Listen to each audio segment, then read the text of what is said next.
And we're live. Just Look like at that. There we It's are. a A mere technological breakthrough. We're live. 8 minutes after we said we'd be here, we'd be here. So we're marginally late. He's Michael Knight down in Pasadena. That's New York Vinnie. He's in Seattle, Washington. And together we take on the world every Monday, Wednesday, and Friday at this Boy, time or thereabouts. we take it on. And there's a number of things on our mind this week. You can't help but follow the exploits of the Seattle Mariners, who we at one time were paid to work with. Now we do it out of love and respect for the game and the team. And they're putting on a pretty good show. If you go to Toronto and come back 2-0, you've done your job. Yeah. And now it's home to Seattle for game number 3 tonight at 5:00 Pacific time. And that leads us in a position where why not just win the game and then have a couple of days to rest up your pitching staff? Wouldn't that be the wise thing to do, Vinny? Well, it'd be nice to just take 2 and, get ready for the World Series. But I think that the Blue Jays may have something to say about that. They do get it. I mean, it's tough, though, to be down 0-2 and come back and win it. I mean, I think the last time it was done was back in '96. Dan Wilson went to the All-Star game the last year that was done. So I know because I was at the All-Star game and I have a poster with all of the Mariners All-Stars that year on it, all autographed, the whole thing. Boom, boom, boom, boom, boom, boom, boom, boom. And it's one of my prized possessions. You got Griffey, you got Buhner, you got Edgar, you got Wilson. I mean, you got everybody you need there. You've seen the television commercial where Ken Griffey Jr. is playing the organ. Yeah, I think that's cute, actually. Yeah. I think that's kind of a cool commercial. He's turned into a pitch man. I mean, he's turned into I would say he's Michael Jordan-esque in his pitching, but he certainly has turned into a go-to pitch guy for sporting events. And they brought him in the other day in a 68 Camaro, which was really cool. They brought him in from the gate in center field. And, his trip around the warning track to come in to throw out the first pitch was beautiful. Was just something that, you looked at and you said, when we got here in '94, this club's tradition was nothing. The biggest tradition on this club was didn't exist. We just said no tradition existed. There was nothing, and now look at the tradition. Look at the who they can call upon to be at these games. The list of people, the impressive list of Hall of Fame players. You had a practice the other day, and Ichiro was out in the outfield catching fly balls. Hey, what's more fun than shagging fly balls? Yeah, Randy Johnson is on a plane coming up here, and although I have my problems with Randy Johnson, but the reality is that he was a Mariner, and he was a big part of getting this franchise legitimate to where people actually took him seriously. And times have changed. Times have changed. Yeah, times have changed. As a matter of fact, I saw somebody suggest this morning on the internet that the Mariners ought to reach out to Alex Rodriguez and bring him back. And if you can bring Randy Johnson back, you can bring Alex Rodriguez back. You can make him a part. What about Sweet Lou? Well, Lou hasn't left, hasn't been a persona non grata in the franchise. He's always been. He was here. I think for the start of the ALDS. So they brought all of the guys back or as many as they could from 2001. So yeah, there's no hard feelings between Piniella and the team, but there has been and still is, I think, hard feelings between, or at least I don't know if it's on Alex Rodriguez's side, but I do think it's on the Mariners side, and I think that it's time to end that. It's time to invite him up and have him standing there too. He was a part of this team getting to where they are as well. He left for the money. So did Griffey leave for the money. They all leave for the money. Tino left for the money. Tino Martinez didn't say, gee, I'm not going to become a Yankee because I'll play here for less money. They left. It's baseball. It's what happens. It's sports these days. There's very few teams that can sustain a number of free agents on their team. So maybe it's time to open the door and say, hey, Alex, come on back, come be part of this too. I mean, I know he can't because he's with Fox. So, but he's the only one that's predicted that the Mariners are going to win this thing. Maybe that's why he's doing it, because he wants to ingratiate himself. But I think it's time for that kerfuffle, as you like to say, that kerfuffle to end. And for, for people to embrace as opposed to push away. Well, the image left by the Alex Rodriguez experience was that he didn't want to be a Mariner.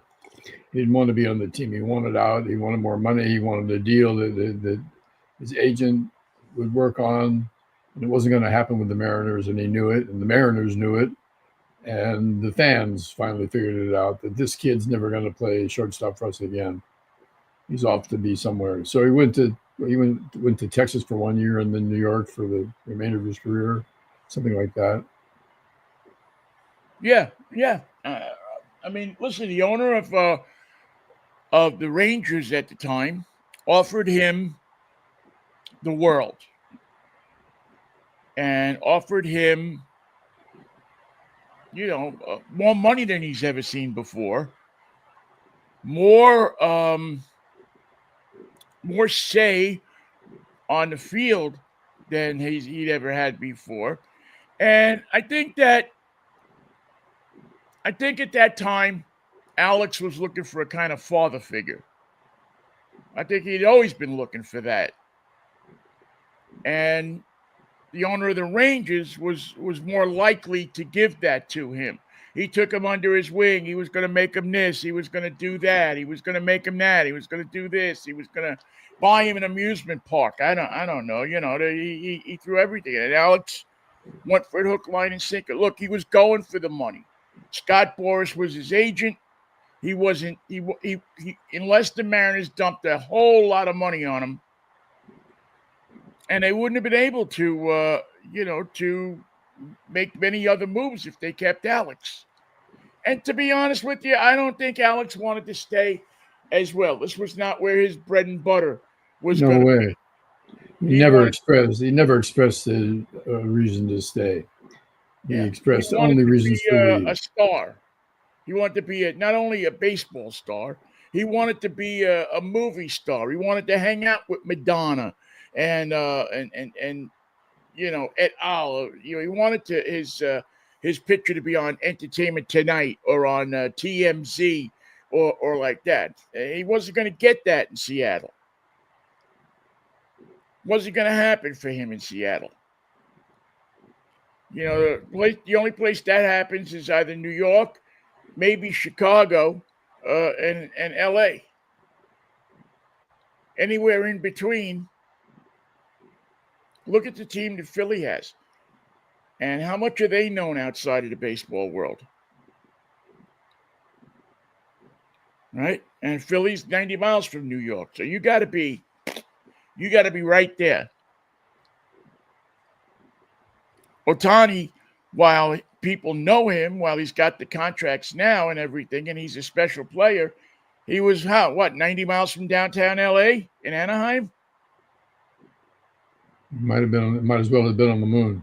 Yeah, he might as well have been in Kansas City. Because for those guys, it's more than just the salary that they make in baseball. It's the it's the other stuff. It's the ancillary stuff. It's the the contracts with the advertisers. It's the fame and the fortune and hanging out with the good-looking girls and all of that kind of stuff. So, not that there's not good-looking girls in Seattle. Not that there's not good-looking girls in Anaheim. But how many times can you go to Disney? How many times can you get a free pass and go to Disney? Not, after 10, 12 times. You feel like going to the Space Needle once in a while. Yeah. So, I don't know.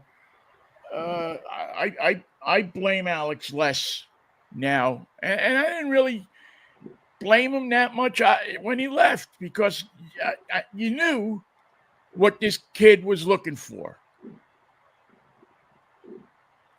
You had in your heart what this kid was looking for, and he almost had it with the Mets, but he went into the Mets wanting everything, and they said, "No, we're not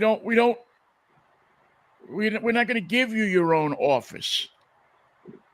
We're not going to do that in our clubhouse."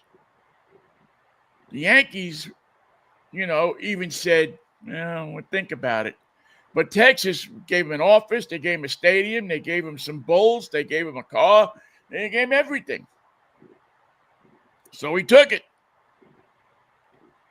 So, but Alex is not the main focus, I guess, today. I mean, it's a nice idea, and it's something that the Mariners ought to think about. The higher ups in the Mariners. All of these feuds got to come to an end, man. All of these feuds gotta. You just like to see people setting examples of being together as opposed to being paired. Except the one between the Toronto Blue Jays and the Seattle Mariners. That's a feud that's ongoing and has to last at least 2 more games. I'm surprised at their lack of hitting. Part of it is just the cyclical nature of the game, but part of it is the fact that the Mariners pitching has been. It seems like we got 20 pitchers. Seems like we have more pitchers than other teams. They're always bringing another guy out of the bullpen, a young, lanky fireballer with command of his talent, and he just shuts down those Blue Jays. That's been the experience in these past 2 games. As I'm becoming more familiar with the team, I didn't see the Mariners play once this year. Not once on TV. So Polanco is a pleasant surprise. And Suarez is a stable guy at third. And we're seeing a lot of activity, positive and sometimes not so positive, at first base with the Naylor. Yeah. Naylor hits the ball, but also how many kerfuffles have we had at first base between the first baseman and the pitcher, and covering and getting the out at first? Well, there's been a lot of mishandled balls over there. Yeah. I mean, there's been a few. There's been, and I don't know if I put that on him, on the pitching, on the fact that he hasn't spent the whole year with the team. He's only been here since August. Yeah, but I think you think a guy of his quality would know how to play first base before he got to the Mariners, and it's not all on Naylor. The pitcher covering sometimes is the problem. Well, that's what I'm saying. There's a rhythm there, and I don't know that they've achieved that. That's something. It's funny. That's a play that you work on. Those plays are plays that you work on in spring training, day in and day out, day in and day out. You work on that. Everybody goes around. All of the pitchers go around and they work on that. But you get it right and you use it throughout the year. And the Mariners were kind of playing Well, and in again, a disappointing fashion. yeah, they didn't have it in spring training, and during the year they don't work on that, which is something that they probably should work on during the year at some point, especially when you get a new guy in. Work on that. Know where your guy is. Sometimes your butt just puckers. Sometimes you just make a mistake, a la the kid from Philly. Yeah. Sometimes under pressure, especially when you haven't been there before. That's the thing about the Mariners that has really been impressive to me is that this is a club where not many of these guys have been there before. There's not a lot of postseason experience on this club. And Well, hit the damn ball is my advice. There's no other way. The Mariners have been great this postseason because their situational hitting with men in scoring position has been enough to overcome all the competitors so far. And that is a great sign that the guys, the top of the order is producing. The pitching has been remarkable and reliable. And the Dodgers, which appear to be the team in the National League waiting for them, with their staff injured and decimated through most of the season, is finally getting everybody back well. Yamamoto last night, fantastic game, complete game. Yeah, I mean, how do you an extraordinary game. Yeah, And Blake Snell the night before was we were talking to pitchers on the bench when they got a perfect game or a no hitter going.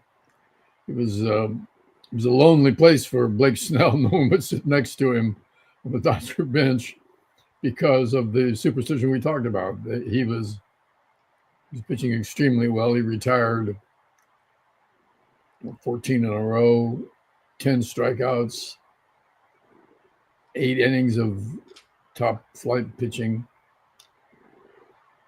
How he gets that ball to fall off the table, his delivery is such that if you swing and miss at his pitches, you're always going to be swinging over it. The ball drops right off the table. It is an extraordinary breaking. It comes to the plate. You think it's a fastball. I think it's a hittable slider. It disappears, and I don't know that anybody else in baseball can throw it that way. Yeah, no, he's got some good. I mean, he definitely has some great movement on his ball. The guy's a stud.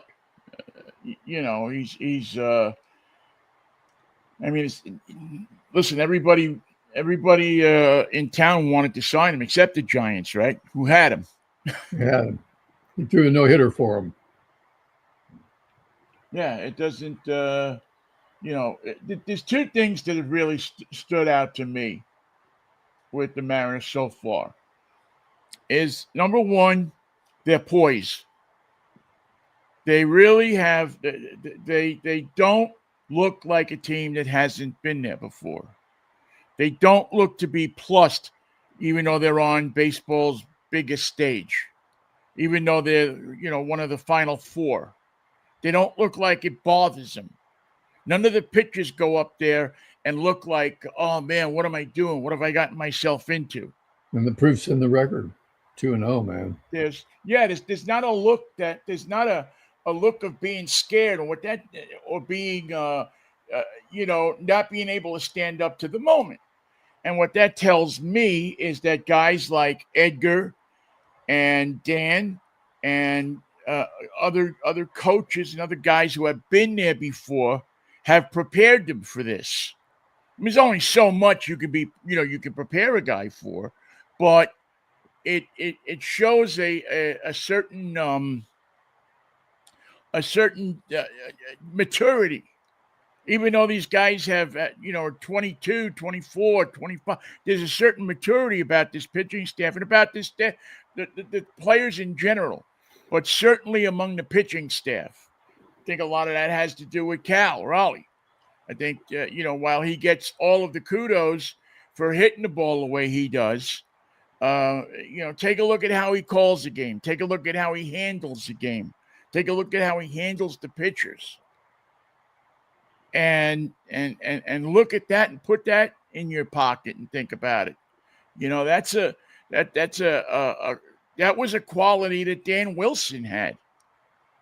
If you remember Danny when he was here, I mean, he might have not been the greatest hitter in the world, but the way he handled his pitchers, and he had a pretty wild pitching staff at times. Yeah. I mean, some of his pitching staffs and some of the people that he brought in here, management brought in here to pitch were, pretty wild, pretty out there. You had to handle Randy. You had to handle Chris Bosio. You had to handle Sterling Hitchcock. Freddie Garcia. I mean, you had a lot of diverse types of pitchers to handle. You had to go from one day Garcia to the next day Halama. You had Aaron Seeley. I mean, you had a lot of different styles of pitching going through this again. And Danny handled them all. And it seems to me, and I don't know if Cal just has the personality that handles somebody like that, or in fact, he has gotten the lessons from Dan Wilson, that Dan Wilson has sat him down and say, here's what I did when I was a catcher. Take what you want and leave the rest. But this is how I handled a diverse pitching staff. This is how I captained the field. This is how I quarterbacked the field. And when you hit like that, when you hit the ball like that, when you catch like that, when you are that, and a great example I'll put in front of you is Buster Posey. When you have that kind of respect from your players because you can do it, they listen to you. They respect you more. I think you are a true captain. Yeah, you're a true captain of the team, whether you have a C on your jersey or not, which they don't usually do in baseball, but sometimes they do. But the guys on the club respect you. The C stands for cannoli, by the way. Does it? Yes. Chocolate chips or fruit? Whatever you like, you can have it. You can have it all. I like those. I like those. The ones with the fruit. The what do they call that fruit? That's like preserved. It's like the same kind of fruit that goes with fruitcake. I forget what candied fruit. Candied fruit. That I like the cannolis with the candied fruit. It shall be noted. Thick ricotta cheese filling. Yes, of course. From La Goulie on Ditmars Boulevard in Astoria. Oh, what I wouldn't do for a good cannoli. You got an Italian bakery around that you can. Here now. They had one that closed. Remo Borrachini's over on Rainier Avenue was the final Italian bakery that was in town. I mean, there might be somebody in town that makes cannoli, or there might be, but there's no like in San Francisco. I can go to North Beach and get sfogliatelle, get cannoli, get some Italian, some real Italian, and get the colored cookies, all in one place. Yes. Can't get that here. I mean, if I want Swedish cookies, if I want Nordic type treats, Kringle, or I forget what that stuff. Punchki. I can get punchki here. I know where to get that. Well, the The lesson we're learning here is there's a void in the market in Seattle for Italian bakery, and somebody should take advantage of that. I wonder how well it would do. I wonder sometimes how well, I mean, I could, you'd be virtually introducing it to people, because you got a lot of, this is a young city. And so, you're going to have people like looking at you, standing outside your store saying, what the hell is that? Although if they taste it, they'll go nuts for it, especially the sfogliatelle. So the populace of Seattle can safely say that they don't know anything about Italian food, that they just can't get. Well, some of the Italian ones can. I mean, if you're Italian, especially if you came here from somewhere else, or you lived here long enough, or your family's been here long enough that you remember things like Guinea Gulch and some of the Italian neighborhoods that used to be here. Rainier Avenue used to be a huge Italian. What if you still resent the World's Fair? Does that help? If you resent the World's Fair, if the World's Fair was in 1962. Yes. This is, last time I looked, 2025, going on 26. There's still people up in arms. If you still resent the World's Fair for coming here, if you resent the place because Elvis got his 15 minutes here, if you're mad because Anne Margaret was in town, or Frank Sinatra, or any of those Italian, people from back east, then I can't help you. I got nothing for you. You need the kind of help that I can't give you. You probably wouldn't even try an Italian ice if I brought one out here, a tin of it out here and gave it to you.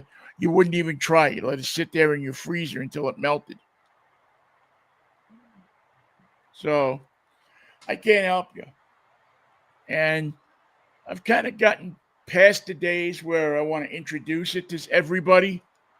When I was younger, I used to love to, man, you got to eat White Castle hamburgers. You got to, now find out for yourself. Figure it out. Figure it out. I had to figure it out. You figure it out. I say that, but I also, won't. If somebody wants to know about New York Italian food, I won't throw them out of the. But it's, the New York Italian food's changed, Michael. It's not the same as when I was a kid. It's different stuff. We didn't have rice balls when I was a kid. We didn't have that stuff. Now you got that. Now you have Italian chicken wings and things like that. Anyway, so I wonder what do you think the onslaught of Canadians is going to be this afternoon? It's a 5 o'clock. What's it, 5 o'clock game time? Around 5 o'clock. 5:08 actually. Shane Bieber versus. Oh man! Oh yeah! George Kirby. Saw a little bit of George already in this playoff war, and he conducted himself brilliantly. And I love George Kirby, man. I love to watch him with his hat off, with his ears sticking out. I love him. He looks like a little kid. Well, he's got an important role tonight, and that is when you have a victim down, don't let him up. Don't let him up. And I'm afraid that's the challenge for the Mariners tonight. They've been equal to the challenges that a dynamic team has presented them. The Blue Jays gave fits to the Yankees because they scored so many runs. And I thought that yesterday was going to be an example of that, but I was wrong. It was the Mariners who put together 10 runs. And don't tell me going into game 2, you said, Mariners are going to one-side them on this. It'll be 10-2 in no time, and we got them right where we want them. It's not the impression I got. It's not the prediction I made. And I couldn't have been more wrong. The Mariners were in charge for the entire game and presented the Blue Jays with threats over and over again. And the Blue Jays, as we've seen with all the teams, especially last night with the Dodgers and the Brewers, a walk is just the kind of nightmare that professional teams have when they get to this time of the year. The walks were very harmful. They unbalanced the inning. They increased the scoring. They invariably caused heartache. And the lesson from that is, if it's a tight game and the pitching staffs are at war with one another, you can't give anybody a first base trip. You can't do it. It haunts you for the rest of the inning. It haunts you for the rest of the game. Toronto isn't even getting anybody to first base, though. I mean, they're hitting 131 in this playoff series. They hit 338 against the Yankees. It's hard to the believe. Slash line was 330, and I'm not a big figures guy, but they were 338, 373, 601. And in this series, they're 131, 232, and 197. So they're obviously this pitching staff, this Mariner pitching staff that was supposed to be ruined. Remember, everybody was saying, "Oh, they're ruined." Dan Wilson used all those guys in the final game, and it was a 15-inning game, and nobody's going to be able to pitch, and their arms are going to fall off, and they're going to meet Dr. Death at the border, and every bad thing in the world was going to happen to their arms, and they just came out and won. Pitched well. Came out and kept Vladimir Guerrero in check. You don't look like a superstar now. It's tough to shut down that bat. It's so tough, and they've done it. You don't look like some superstar now. He looks like a mere mortal. Now, that flight from Toronto to Seattle gives the Blue Jays a lot of time to sit in their comfy seat and think what's gone wrong with this playoff for them. And it all begins, for the most part, with their bats. They haven't committed errors in the field that made the difference. They haven't fostered a pitching staff that is giving batting practice to the Mariners. Mariners have, instead of being given these gifts or these advantages, they've taken them from the Blue Jays. And I think probably a lot of people were surprised that the Mariners showed up as strongly as they have and impressively as they have during the postseason. They're the team to watch.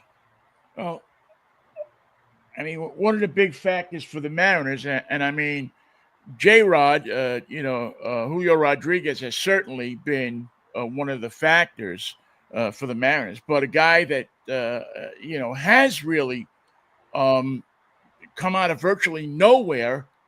And we were talking about him in the last series, saying that, who was going to be the guy who was going to click, that you really didn't figure was going to click. And it's been Jorge Polanco. I mean, he's just, he's gotten the game-winning hit in 3 consecutive games. I mean, talk about Mr. Money. And, I mean, he's hitting the ball hard. Whatever it is that, they're going to get to the point where they're going to start intentionally walking him because he's doing so well. Or if they're smart, they will. And he's a late inning hitter. It's like he's watching that lineup the first time. He's watching that pitcher the first time through and getting ready for him. So his hits are coming in the second, third, or fourth at bat. And that only serves the Mariners well because when they need that pickup, when they need that lift, when they need to, when Toronto goes out and scores a run and they need to score in the next inning, to kind of erase that bad feeling of them being down. Who's there? Polanco. Every day. I would have never picked him to click, to be honest with you. I mean, I think he was a nice guy to keep,